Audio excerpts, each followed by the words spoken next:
I woke up pregnant with my alpha boss's baby. I decided to have the kid, ditch the dad, and disappear. But he grounded my plane, locked me in his basement, and whispered obsessively, "Stay and I'll give you $2 million a month in spending money." I looked torn. He nibbled my neck. "The company, the houses, and the cars, they're all yours too." My voice was a little unsteady. "I'm not that kind of person." He pressed me tight against him. "And when I die, my $20 billion fortune is all yours." I didn't want to say yes, but he was offering way too much. The overpowering scent of mint pheromones flooded my senses, waking me from a deep sleep. The first thing I saw was a wall of muscle right in front of me, and it made me jump. Where did this perfect 8-pack come from? Am I dreaming? I reached out, my fingers instinctively tracing the lines of his abs. A deep, magnetic voice suddenly rumbled by my ear. "You want more? Huh?" I looked up and was startled by the familiar face. "Wait, isn't this my boss, Jack? What is he doing in my bed, and why is he naked?" The next moment, Jack flipped me over, pinning me down and pulling me into a dizzying wave of pleasure. When I woke up again, I was alone in the bed. My mind was reeling, flooded with new information. I was in chaos before I'd even processed it all. This is the world of a novel, and one of the main characters is Jack, the guy I just hooked up with. But the other main character isn't me. I'm just his disposable beta. X, the one he's with before his fated omega shows up. Oh God, this has to be a dream, right? Steeling myself, I pinched my own arm, hard. The sharp pain told me this was all too real. I shot up in bed, the movement pulling at something down below. A dull, uncomfortable ache made me groan out loud. Just then, the door opened. Jack walked in. Seeing him approach, I scrambled back and buried myself under the covers. His footsteps stopped beside the bed. I held my breath. After a moment of silence, I couldn't resist pulling the blanket back just a tiny bit to peek. My eyes met Jack's. He was putting on his watch. It was a simple action, but he made it look impossibly elegant. Oh right, I almost forgot. This is Jack Ross, head of the legendary Ross family of New York. You're awake. Get up or you'll be late for work. Right? I have to be at work by 9 o'clock. What time is it? The corporate drone instinct must be branded on my soul because I threw off the covers and sat bolt upright. Jack's eyes scanned my body. I saw his Adam's apple bob and instantly realized what was happening. "Pervert," I yelled. The next thing I knew, Jack leaned in and his lips were on mine. An intense wave of mint pheromones washed over me. Just as my legs were about to give out and I felt like he was draining all the life from my body, Jack finally let me go. "See you at the office." With those 3 words, he strode out of the room, and I was left sprawled on the bed, feeling completely drained. I showed up at the office at 9 a.m. sharp. I had barely clocked in when a colleague dumped a stack of files in my arms. "Thanks, Lucas. You're a lifesaver." And with that, he scurried away. I knew everyone was terrified of Jack. To the employees, our CEO was basically the devil himself. And wouldn't you know it, I was his personal assistant. Staring at the files in my hands, I sighed and knocked on the CEO's office door before pushing it open. Jack was busy at his desk. He was focused on his computer, not even sparing me a single glance. Just like any other day, I placed the files on his desk and sorted them into neat piles. "Mr. Ross, these are the documents that need to be handled today." Was all he said, still not looking up. For some reason, a tiny pang of disappointment hit me. I was getting a real hit it and quit it vibe from this guy. Maybe we weren't a couple. Maybe we were just friends with benefits? At noon, being the good assistant I was, I ordered Jack's lunch and was about to head out to grab my own. The elevator had just started its descent when my phone rang. It was him calling me back. The moment I walked into his office, I heard Jack's cool, clipped complaint. "What took you so long? It's our lunch break, Mr. Ross. Don't corporate drones get to eat and rest too? So you'd rather go somewhere else for lunch instead of coming to see me?" His words sparked a flicker of rage, the kind only an overworked employee can feel. What's this damn capitalist trying to pull? "Mr. Ross, it's the lunch hour. If I don't go find a place to eat, am I supposed to eat you instead?" The moment the words left my mouth, Jack's expression turned strange. He stared at me, and I started to feel uneasy. Did I go too far? Is this heartless jerk going to get pissed and fire me on the spot? Jack stood up and walked toward me. I held my breath. Is he going to hit me? As his hand came up, I squeezed my eyes shut reflexively. But the pain I expected never came. Instead, he took my hand. Jack led me forward. I opened my eyes and realized he was taking me to the dining table. Lunch was already laid out. It was the exact lunch I'd ordered for him just a little while ago. No wonder I smelled something delicious when I came in. Let's eat.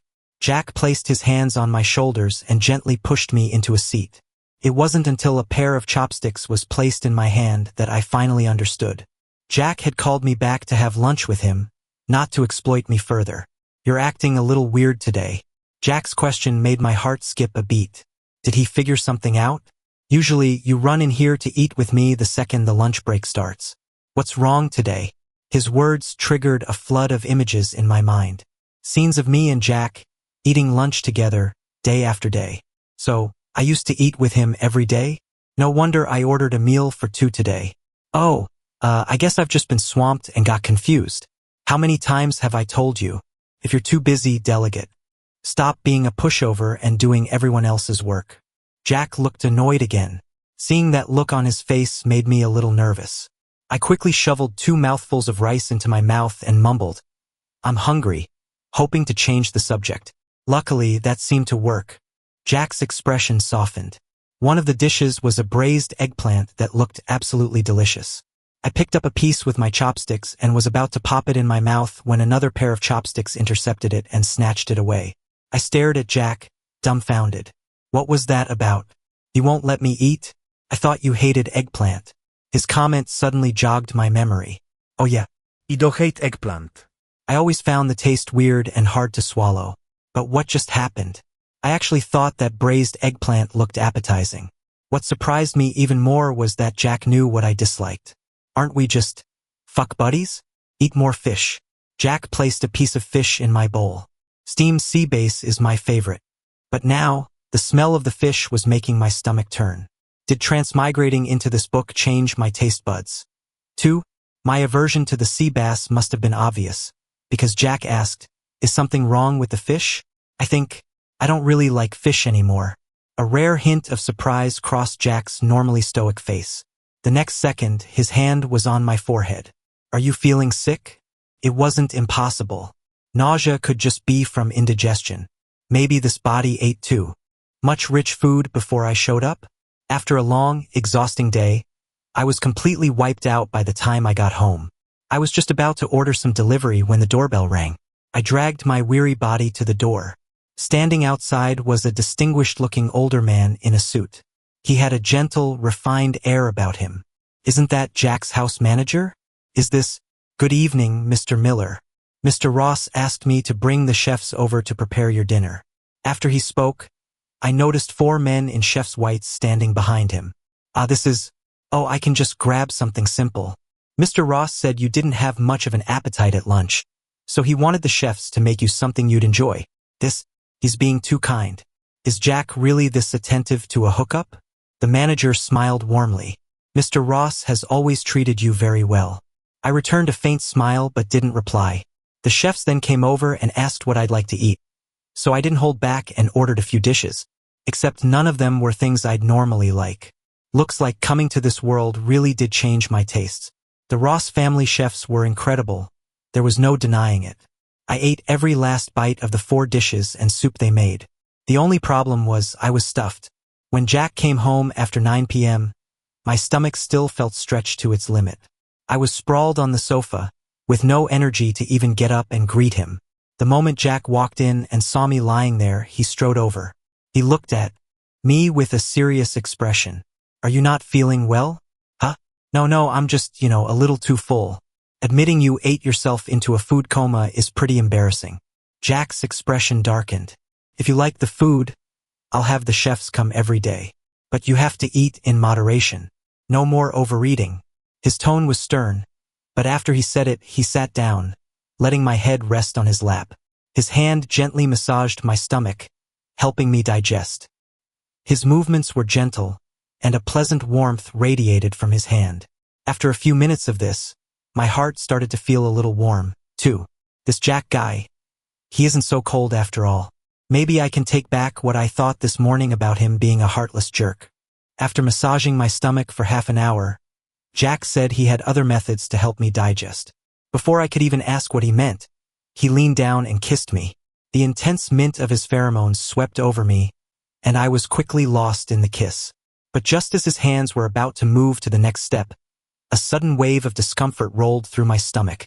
Before I could even process it, I shoved him away. Hard. Seeing Jack nearly fall off the sofa, I froze. The atmosphere was beyond awkward. As Jack's face darkened, looking like he was about to explode, I quickly clutched my stomach. My stomach kinda hurts. Hearing that, Jack immediately sat back down, one arm around my shoulders and the other hand gently on my stomach. His cold eyes held a hint of worry. Stomachache? I'll call a doctor over. Seeing him pull out his phone, I quickly stopped him. No, it's okay. I probably just feel sick from overeating. It'll pass. Are you sure you don't want a doctor? No, really. Calling a doctor over because I ate too much is a little dramatic. This interruption also managed to clear my head. Honestly, Jack's pheromones just now were intense and domineering, with an almost magical, seductive quality. With him, this morning, I was too out of it to react. But I really have no interest in maintaining a physical relationship with Jack. I'll be fine after I sleep it off. So no action tonight. You can go home now. I thought my hint was obvious enough, but instead, Jack scooped me up into his arms. I almost let out a pathetic squeak, but I managed to stop myself and wrap my arms around his neck. Once I was holding on, though, I realized just how close we were, especially the way Jack was looking at me, like he wanted to eat me alive. Thankfully, in the end, he just placed me on the bed and didn't do anything else. Go to sleep.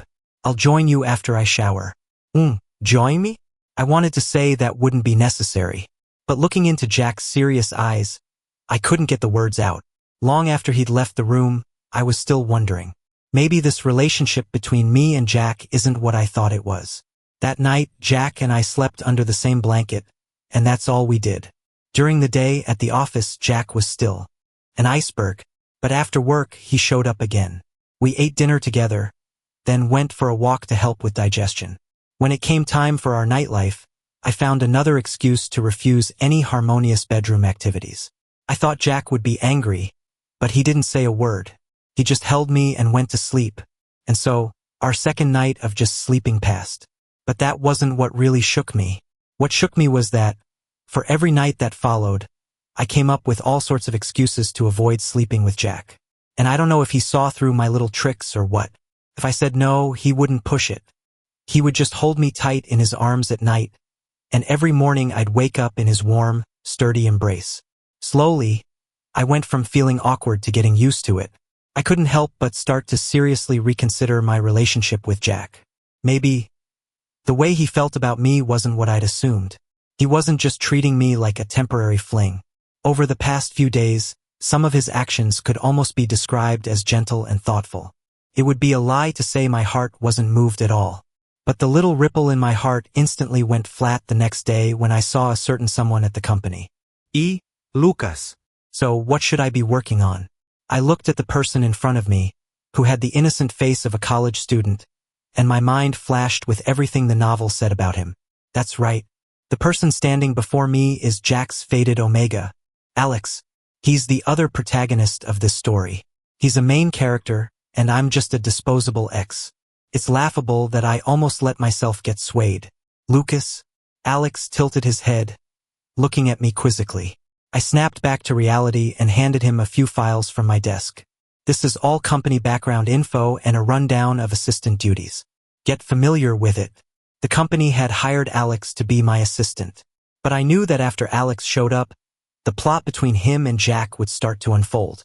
This so-called assistant's assistant role was just a stepping stone for him to replace me. At noon, I went to find Jack for lunch like usual. I don't know if it was because of Alex's arrival, but I didn't have much of an appetite. The table was filled with all the dishes I'd recently started craving, but I had no desire to eat. In fact, I felt a little nauseous. Not feeling well? Jack looked at me, his brow furrowed slightly, his stern features showing a hint of concern. Thinking about how this man would soon be in a sweet romance with someone else, I suddenly felt a surge of anger. With a loud bang, I slammed my bowl down on the table and turned my head away, refusing to look at him. Did I make you angry? Jack put down his chopsticks, scooted closer, and wrapped a long arm around me. The faint, clean scent of mint on him seemed to have a calming effect, and my irritation slowly began to fade. I knew I should push him away, but for some reason, I couldn't bring myself to leave. The warmth of his embrace. No, I bit out coldly. Did I hurt you last night? Jack's blunt question made my face flush bright red. Last night, like all the other nights, I'd refused his advances. I don't know if he was just too pent up, but as he held me, he was rock hard, and it wouldn't go away. In the end, he shamelessly used my leg. So much for the aloof CEO. At times like that, he was just as shameless as anyone else. And even more shamelessly, he just brought it up out loud. I was mentally cursing him out when I saw his hand moving toward my waist, about to pull down my pants. I yanked my waistband tight. Pervert. I yelled. What are you doing in the middle of the day? Jack, however, looked completely serious. I'm checking if your skin is chafed. It's not. It has nothing to do with last night. Seeing his disbelieving expression and fearing he'd actually pull my pants down, I scrambled for an excuse. I just wanted something cold, like ice cream, but there isn't any, so I'm in a bad mood. No ice cream. You've been saying your stomach hurts, but you refuse to see a doctor. You can't have anything cold. Seeing the genuine concern in his eyes, and then thinking about how that concern would soon belong to someone else, a devilish impulse took over. You won't even let me have a little ice cream, I complained. What else can I even expect from you? Jack seemed taken aback by my words. He just stared at me in silence. I braced myself for him to get angry, but after a moment he said, I'll have someone go buy it. Now it was my turn to be surprised. But I was determined to keep being difficult. I deliberately rolled my eyes. What's the point of having someone else buy it? If you're so great, go buy it yourself. You finish your food. I'll be right back. Jack pressed my chopsticks back into my hand and stood up. I stared at him, stunned, forgetting how to react. Why did he agree so readily? The legendary aloof CEO is going to buy ice cream? Just as I was thinking about whether I should stop him, the office door suddenly swung open. Alex was standing in the doorway, looking lost, his eyes wide with the panic of a little rabbit that had wandered into the wrong den. I'm so sorry. I didn't mean to. I thought this was the break room. From my seat on the sofa, I watched Alex bowing at a 90-degree angle to Jack at the door. The whole scene just felt off. Mistaking the CEO's office for the break room? How could he miss the huge CEO's office sign on the door? Then again, the novel did describe this Alex character as innocent and naive. A classic sweet, dumb airhead. Reading the description in the book was one thing, but seeing a real-life version of it was just weirdly grating. Just as I was expecting to see Jack fall for Alex at first sight, just like in the novel, Jack's cold voice cut through the air. You can't tell the difference between the CEO's office and the break room? If you're not going to use your eyes, you can donate them. Alex looked like a startled bunny. His eyes instantly reddened, and he looked pitifully wronged. I'm sorry, Mr. Ross. Get out. Jack's command was icy. Alex looked like he was frozen in shock. After a long pause, he seemed to finally notice me, exclaiming, Lucas, you're here too. So you were blind to my existence just a second ago, but now you can see me? As I was wondering about that, I heard Alex speak again. Lucas, I really didn't mean to barge in. Could you please help me explain to Mr. Ross? Me? This is your last chance. If you don't get out now, don't bother coming in tomorrow. Jack's words seemed to genuinely scare Alex. He didn't dare say another word and quickly left. But just before he disappeared, he shot me a look full of grievance. What was that supposed to mean? Now it's my fault he got yelled at? Wait for me. I'll be back with the ice cream. Jack's voice pulled me back to reality. So even with that interruption, he still hasn't forgotten about the ice cream. It wasn't long before Jack returned with a huge bag. Why did you buy so much? I started mentally calculating how I was going to finish all of it. Then I saw Jack take one mini cone out of the bag and hand it to me. The rest he walked over to the nearby fridge, opened it and stuffed everything inside. I thought that was for me? I asked, staring at the tiny cone in my hand. It's all yours. Then why'd you put it in the fridge? Jack walked over and ruffled my hair. You've been having stomach issues lately, so you can't have too much cold stuff. You can have this little one for today. The rest is for later. When is later? I wasn't even craving ice cream that badly at first, but seeing him bring back so much had definitely whetted my appetite. That depends on your performance. It was just a casual question. What did Jack mean by that? I looked up at him and saw the corners of his lips curve into a slight smile. He suddenly leaned in and whispered in my ear, for example, if you kiss me, you can have another one. Me. Could you be any more ridiculous? You want me to trade my body for ice cream? The real question is, why is my heart suddenly beating so fast? Back at my desk that afternoon, my attention kept getting pulled to my right. It wasn't that I wasn't focused on my work. It was that Alex was staring at me so obviously that it was impossible to ignore. The look of misery in his eyes was practically overflowing. Seriously, what is his problem? I rolled my eyes mentally at Alex's behavior but forced myself not to say anything. I knew that's probably what he was waiting for. The more he wanted it, the more I wouldn't give him the satisfaction. Maybe I just really didn't like this other main character. Why does he get to be the protagonist while I'm destined to be cannon fodder? Perhaps the mental drain of dealing with Alex all day wore me out. After work, I was so tired I fell asleep on the sofa before I even had a chance to eat. In a hazy state of sleep, I felt someone touch my forehead, followed by a pair of cool lips pressing against mine. I instinctively licked my lips. The arm around my waist instantly tensed, and the tentative kiss turned fierce and passionate. His hands began to wander restlessly over my body. But just as he was about to pull my clothes off, I snapped awake and shoved him away. Seeing Jack on the floor, his face cold and hard, I lowered my head, feeling a pang of guilt. What exactly has gotten into you lately? Jack's voice was cold, laced with a barely concealed frustration. When I didn't answer, he seemed to get even more annoyed. He reached out, grabbed my chin, and forced my head up. Tell me, what is wrong with you? I stared into Jack's angry eyes, and a wave of grievance washed over me. One day I just wake up and I'm in this kind of relationship with him. Then I find out I'm in a novel, and I'm just a disposable side character. Now the other main character has shown up. He and Jack are supposed to start some workplace romance, and I could be written off at any moment. The thought of Jack and Alex being all sweet together sent a surge of anger through me.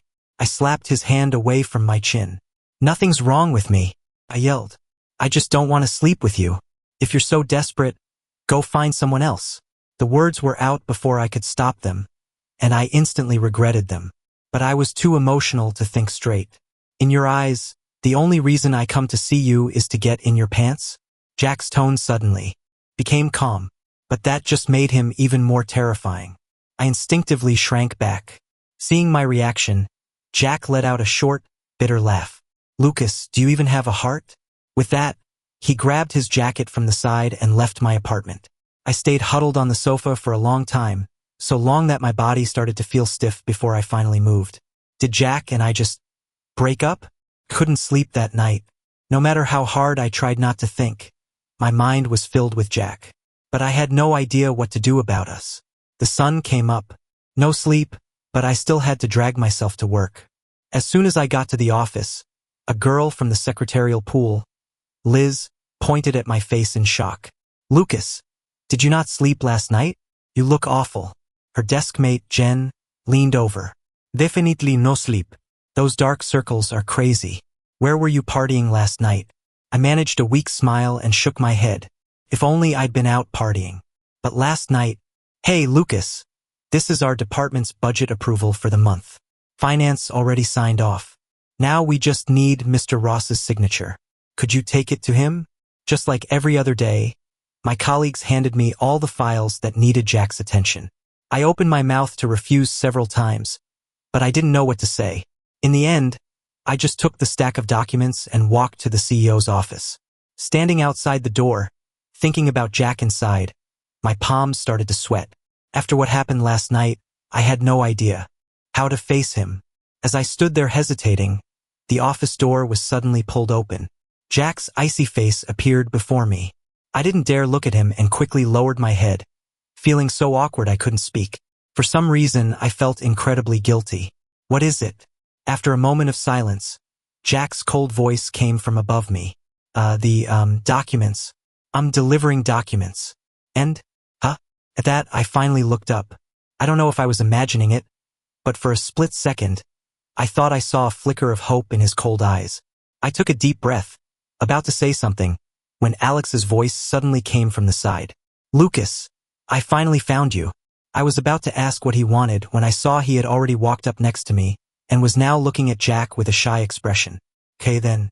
I don't know if Jack fell for Alex at first sight, but Alex's feelings were pretty obvious.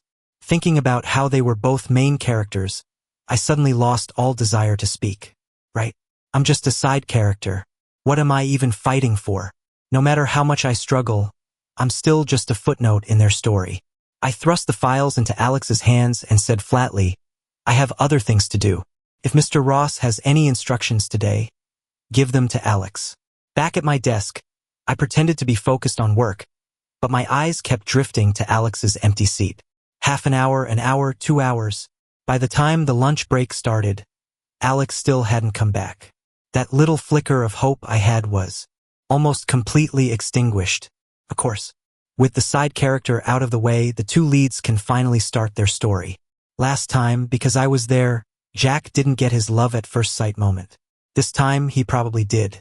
For lunch, I ordered for Jack as usual. I'm his assistant, after all. It's part of my job. But this time, I didn't go to his office to eat. I still ordered for two. If I wasn't going, someone else would. Maybe the portion I'd been eating before was never really mine to begin with. I found a random diner downstairs from the office and ordered a beef chow fun. It's usually one of my favorite foods, but staring at the steaming plate in front of me, I had zero appetite. Is it because of my mood? Thinking back, my appetite has been off ever since I came to this world. So many foods just make me feel sick to my stomach. But then there are other things I crave like crazy. When I used to eat with Jack, he would always find ways to coax me into eating when my appetite was poor. But now, he's probably coaxing someone else. The thought made my appetite vanish completely. I barely picked at the chow fun before putting down my chopsticks. The sun was bright and hot. As I walked out of the diner, the sunlight hit me, and my vision suddenly went black. I swayed, my body tipping uncontrollably to the side. In a panic, I flailed my arms, trying to grab onto something. A hand shot out and I latched onto it. The next second, I was pulled into a sturdy embrace. I looked up. Jack was standing in front of me, like something out of a dream. You? Before I could say anything, Jack swept me up into his arms. It was the middle of the day, and people were everywhere. Dozens of eyes were on us. I was dying of social anxiety and tried to squirm out of his arms. Don't move. Then put me down. Put you down so you can pass out? I just had low blood sugar. I'm feeling better now. I'm fine. Jack just glanced at me without a word, his grip tightening as he picked up his pace. I looked at the street we were on. This wasn't the way back to the office. Where are you taking me? To sell you. Stop joking. Where are we really going? Seeing that I was genuinely angry, Jack finally explained. The hospital. The hospital? Why are you taking me to the hospital? Jack stopped and looked down at me. You're pale, you almost fainted. And you're not going to the hospital? I'm fine. I probably just have a little heat stroke. Heat stroke? It's the middle of winter, right? I was just making up an excuse to avoid going to the hospital with him. I didn't think it would be that stupid. If I'm not feeling well, I'll go to the hospital myself. I don't need you. Jack gave me a long, deep look but said nothing. He just walked faster, carrying me to his car. He placed me in the back seat, got in himself and told the driver to go. We finally found you, young master. The boss was so worried when he couldn't find you that he came looking without even eating lunch. The driver's words, as soon as we got in the car, made me freeze. I didn't know how to react. When Jack had suddenly appeared, I had wondered how he got there. Was it a coincidence? Shouldn't he be having lunch with Alex right now? But instead, he'd skipped his own lunch to find me. I couldn't help but glance over at Jack. He still had that cold, stone-faced expression. But now, I felt like I could see right through it. The man's heart was actually pretty warm, wasn't it? I was already feeling much better before we even reached the hospital. I was about to tell Jack we didn't need to go anymore when I heard the driver ask, "Sir, there's a traffic jam on the expressway. Should we detour through downtown? Or forget Metropolitan General. Just go to the nearest hospital. Metropolitan General was the hospital owned by the Ross Corporation. I listened quietly. I knew Jack wouldn't let me skip the hospital, so I stopped arguing. In the car, Jack didn't say a word, but his large hand rested on my waist, letting me lean against him. I wanted to refuse, but his embrace was just too comfortable. I couldn't bring myself to leave it. Anyway, we never officially broke up. It's not too much to borrow this embrace for a little while, right? The car stopped at the hospital entrance. Jack got out and quickly came around to my side to open the door. I poked my head out, ready to get down, but he scooped me up again. Hey, what are you doing? Put me down. I won't feel safe unless I'm carrying you. Jack's firm voice told me he had no intention of putting me down. Seeing all the people coming and going from the hospital staring at us, I was so embarrassed I wanted to dig a hole and bury myself in it. Since I couldn't fight him, I just buried my head in his chest, figuring if I couldn't see them, they couldn't see me. Seeing this, Jack seemed very pleased. He even murmured, "Good boy." Inside the hospital, Jack set me down on a chair in the waiting area. Wait here for me. With that, he was off, running up and down to get me registered.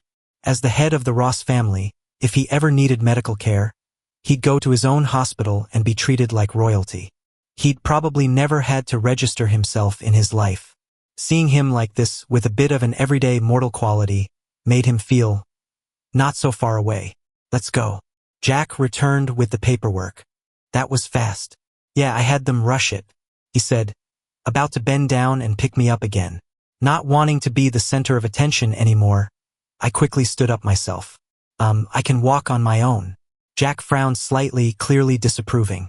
Thinking about the mortifying moment we entered the hospital, I had no choice but to bite the bullet and loop my arm through his. I'll just lean on you. That way I won't faint. Jack glanced at the hand on his arm, a thoughtful smile playing on his lips. Hold on tighter. I obediently tightened my grip, letting my body lean against his. Jack put his arm around my waist, the smile on his face now impossible to hide. I stared at the handsome grin on his face and felt myself get lost in it for a moment. Maybe there could be a different ending for me and Jack? As we were about to enter the exam room, Jack's phone suddenly rang.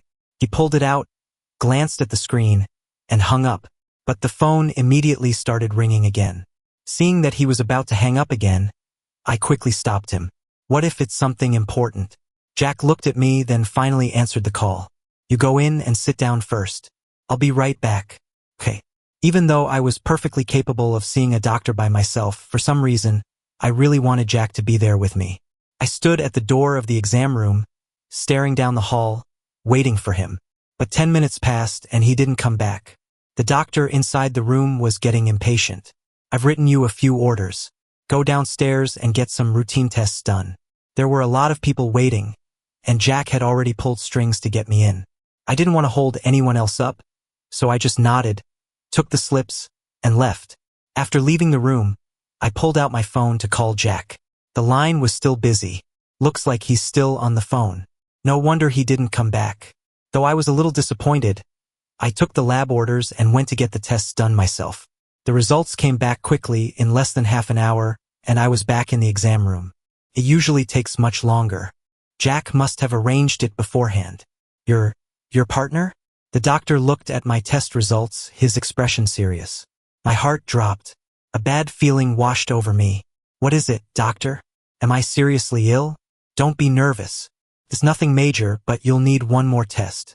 The doctor even gave me a smile, but it just looked like he was pitying me, trying to comfort me with a grin. My mood instantly plummeted. I thought back on all the times I'd felt unwell lately. Maybe it was because something was seriously wrong with my body. A chill ran through me. I didn't need a mirror to know my face was probably paler than ever. I don't know how I managed to walk out of that room. Looking at the new test order in my hand, I didn't rush off. Instead, I pulled out my phone to call Jack again.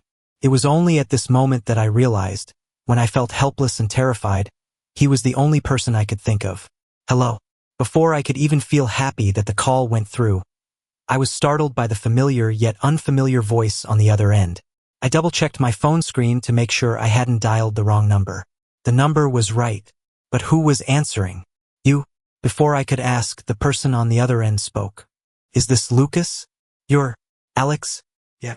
Are you looking for Mr. Ross? He's not available to take your call right now. You can tell me and I'll pass the message along later. My brain felt like it was exploding. Something inside me shattered. After a moment of silence, I managed to find my voice. I forced myself to stay calm and asked, Is Jack with you right now? He is. Alex's cheerful voice sounded incredibly jarring to me now. So, Jack, who had brought me to the hospital, had gotten a call from Alex and immediately ditched me to go to him? I suddenly wanted to laugh. Laugh at myself for having my heart moved.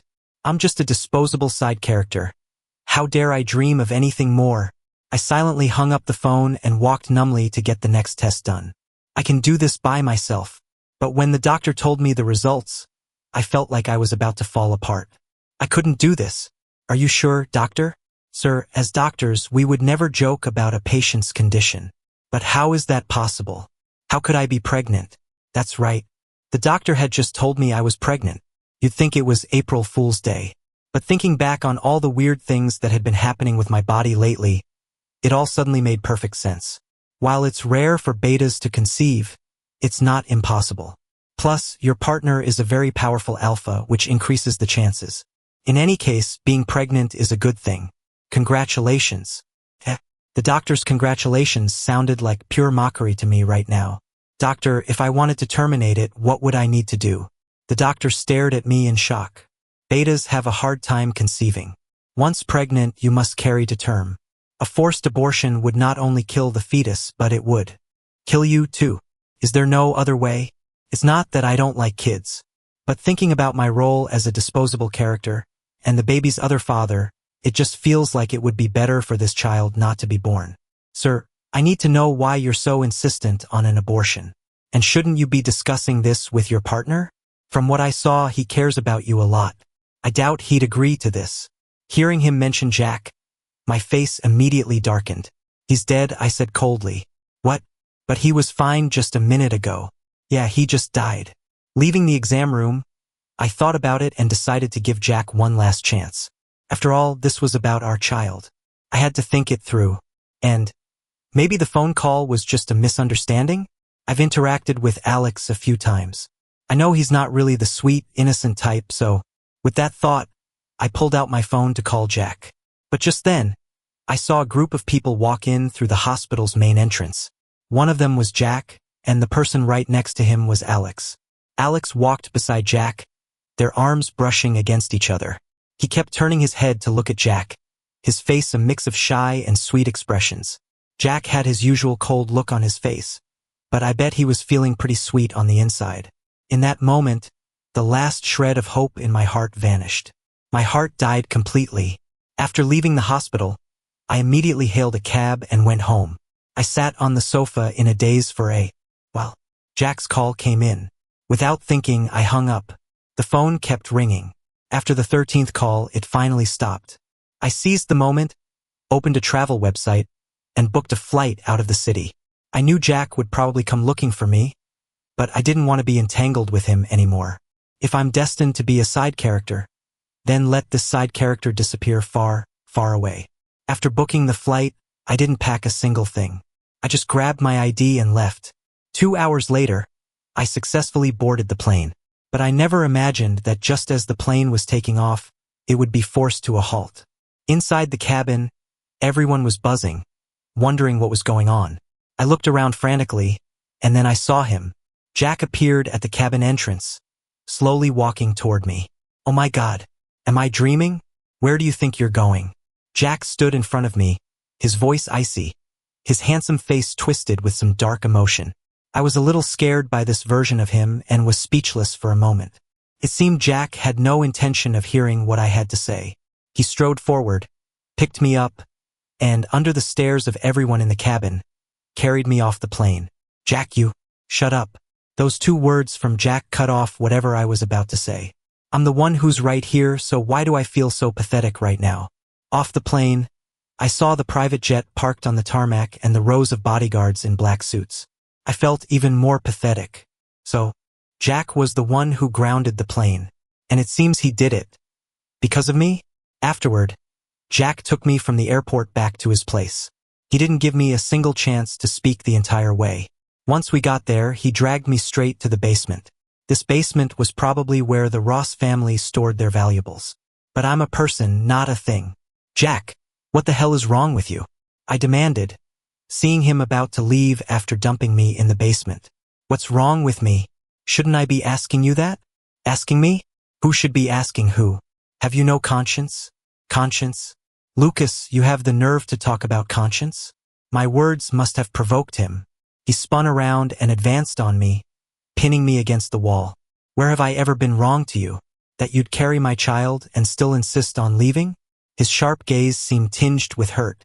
So Jack knew I was pregnant. The memory of how helpless I felt when I found out, while Jack was with Alex, sent a wave of anger and grief through me. You don't know why I left? I screamed at him. When I needed you, you were with Alex. Since you have Alex now, isn't it better that I get out of the way? My voice cracked on the last sentence, and my eyes began to burn. Jack, who had been just as furious, looked momentarily confused by my words. After a long pause, he finally asked, Alex? Who's that? Stop pretending. Not long ago, I called you, and he was the one who answered. And I saw you two walking together. When I was leaving the hospital, everyone knows you left the exam room because you got a call from him. Jack's expression turned strange, and his anger seemed to slowly fade. My dad was in a car accident. My house manager was the one who called me. What? The person you're talking about was at the scene when my dad crashed. He claimed he pulled my dad from the car right before it exploded. We checked the security footage, and it was just as he said. Oh, so he's your dad's savior. You two are really fated to be together. A flash of malice crossed Jack's eyes at my words. Savior? It was all just a manipulative plot. I never believe in coincidences, so I had someone investigate immediately. The results proved that my dad's car had been tampered with, and the person who did it was him. What? This time I was truly shocked. I never would have expected a twist like this. When you said you saw us walking together, I was probably taking my dad to the hospital and hadn't had a chance to deal with him yet. And my phone was in my jacket, which I'd given to an assistant. He probably took it then. I can find evidence for all of this. Jack looked at me earnestly. I was processing so much information that I didn't know how to react. Is this what they call a light at the end of the tunnel? But even if it was all a misunderstanding, am I just supposed to forgive Jack like that?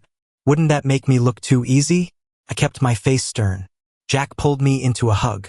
Stay and I'll give you $2 million a month in spending money. I looked torn. He nibbled my neck. The company, the houses, and the cars, they're all yours too. My voice was a little unsteady. I'm not that kind of person. He pressed me tight against him. And when I die, my $20 billion fortune is all yours. I didn't want to say yes, but he was offering way too much. After Jack's father was discharged from the hospital, I went with Jack to visit him. Afterward, we got our marriage license, officially upgrading my status from fuck buddy to husband. Even though the term fuck buddy made Jack's face darken, for me, that's really how I defined our relationship at the beginning. Jack had Alex sent to prison. Seeing one of the story's main characters meet such an end made me realize something. There's no such thing as a disposable character or a protagonist. It's never set in stone. If you're willing to fight for it, anyone can be the main character of their own story.